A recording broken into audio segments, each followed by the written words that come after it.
Welcome to the Bendano Podcast, where we're calling a spade a spade. Great to be here with you guys today. Caitlin Clark gets a fist in the throat, gets a knee in the groin. Caitlin Clark, compared to all the other WNBA players, she gets roughed up the most, she gets played the dirtiest, the most flagrant fouls called against her is Caitlin Clark. Yet, for some strange reason, not strange at all if you take a look at who it is, for some strange reason, there's a certain section of the media defending Alyssa Thomas for putting her fist in Caitlin Clark's throat. There's a section of the media that's turning Alyssa Thomas into a victim because she got suspended for putting her fist in Caitlin Clark's throat. And then there's a section of the media that's calling a spade a spade. Then there's a section of the media that's calling it for what it is. These players don't like her. These players target her. These players go after her for a specific reason. Is it because she's white? Probably. Is it because she's straight? Probably. Is it because she's better than all of them in basketball? Probably. Is it a combination of all three? Definitely. Caitlin Clark is targeted by the players in the WNBA because she's white, straight, and better than all in basketball. Let's get right into it, shall we? Like the video, hype the video. Let me know your thoughts in the comment section below and subscribe to the channel. That would mean so much to me. It's interesting when you see the people that are turning Alyssa Thomas into a victim. When you see the people saying Caitlin Clark deserved it. Caitlin Clark embellishes. Caitlin Clark flops. Caitlin Clark gets under player skins, therefore she's open season to get a fist in the throat. To have people put their feet underneath her other foot while she's landing after shooting the ball. She's allowed to get cheap shot in the back. Interesting. Let's take a look and see who's defending Alyssa Thomas for putting her fist in Caitlin Clark's throat. First up on the list, we have ABC News. ABC News calls Caitlin Clark a dirty player in this piece. A fiery player. Someone who's gotten 5 technicals. Woof. Forgive me, but this is wokeness DEI at its worst. The media is a biased cesspool. They are sticking up for the abuser. Because Alyssa is a black gay woman, they go out of their way to paint Cece as the equivalent abuser by citing her 5 technical fouls at the end of this hit piece. None of Cece's technicals involved hitting a player. None, not even one. All of Alyssa Thomas's technical fouls involved cheap shot hits on other players. How is Cece the problem? Yes, the media is conveniently leaving out that Alyssa Thomas is a dirty player. Alyssa Thomas has a history of being a dirty player. She's injured Candace Parker. She's injured Nafisa Collier. She's now injured Caitlin Clark.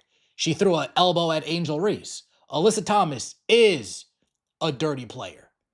We have the people at ESPN, woke ESPN.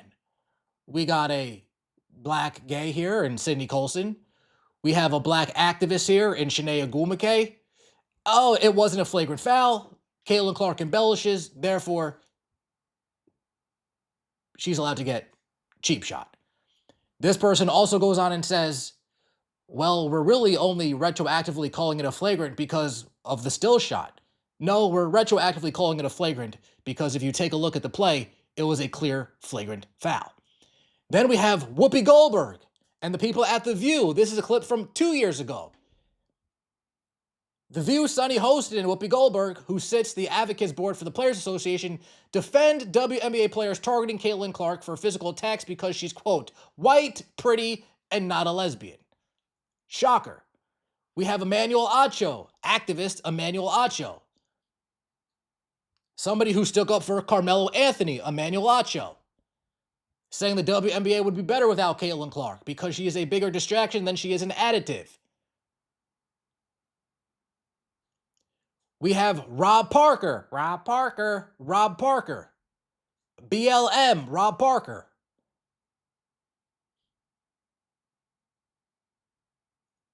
Standing up for Alyssa Thomas. We have The Athletic standing up for Alyssa Thomas. Speaking of The Athletic, we have another reporter for The Athletic speaking up for Alyssa Thomas. That discourse takes away from the greatness of the game. These moments can't just be tense moments between competitors because it always blows up into what we're seeing now. Tense moments between competitors isn't putting a fist in another player's throat. Sorry. Then you have a bishop, Talbert Swan, saying MAGA has once again found a way to turn it into racial grievances. Interesting. You see all the people that are going after Caitlin Clark and sticking up for Alyssa Thomas for putting her fist in her throat. All woke media. Shocker. Then you look at who's sticking up for Caitlin Clark, who's actually calling it for what it is. Dan Dockage calling it for what it is. WNBA's treatment of Caitlin Clark is disgusting. Clay Travis. If Caitlin Clark were a gay black woman, the WNBA would promote her all the time.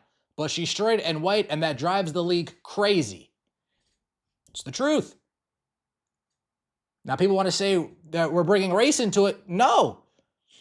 That side, the woke side, was the side that said they only like Caitlin Clark because she's white. Caitlin Clark only has a fan base because she's white. So when we take your narrative and use it against you, don't be mad.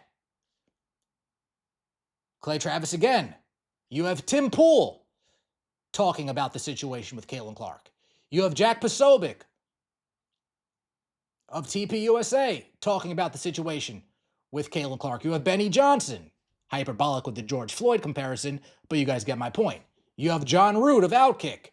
You have Colin Rugg, a huge conservative platform on Twitter, calling it out, what happened to Caitlin Clark. You have Harris Faulkner, a black man, calling out what haves on Caitlin Clark. You have Officer Tatum calling out what happened to Caitlin Clark.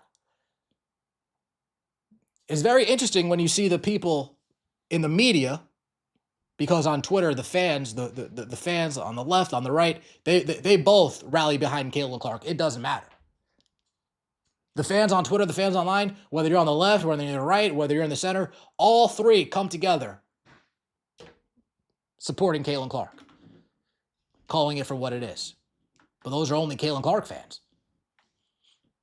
When you take a look at the media landscape and you see who in the media, who actually has a name and a following and a platform, address this matter, 90% of the time, they're going to be leading in one direction when it comes to supporting Caitlin Clark, when it comes to calling it for what it is, calling out the cheap shots for what they are and why they are. And when you have a side defending Alyssa Thomas, saying Alyssa Thomas is a victim here, Alyssa Thomas plays on the edge, Alyssa Thomas doesn't do anything wrong, she's a clean player, she's not a cheap player, it's just a competitive moment, well, 90% of the time it's going to be a certain BLM, shall I say. It's very interesting when you take a look and you see what's going on out here. And I will argue, if these grifters that are now only talking about this because Caitlin Clark got a fist in the throat, if all these accounts, the Dan Dockages, the Clay Travises, the Tim Pools, the Jack Posobics, people who are getting called grifters for talking about this, if these grifters didn't talk about this, I would argue that that doesn't turn into a flagrant. If it's not blown up on a huge scale the way it has been, it doesn't get reversed. The league couldn't ignore this because it got blown up on a scale. Because you take a look at the side, the Alyssa Thomas side, the people that are defending Alyssa Thomas, they're always in the media. They're always driving the WNBA agenda. They're always driving the WNBA narrative. But when the other side comes in and says, whoa, whoa, whoa, what's going on here?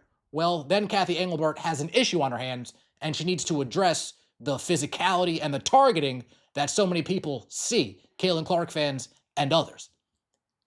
Let me know your thoughts in the comment section below. Like the video, hype the video, and subscribe to the channel. That would mean so much to me.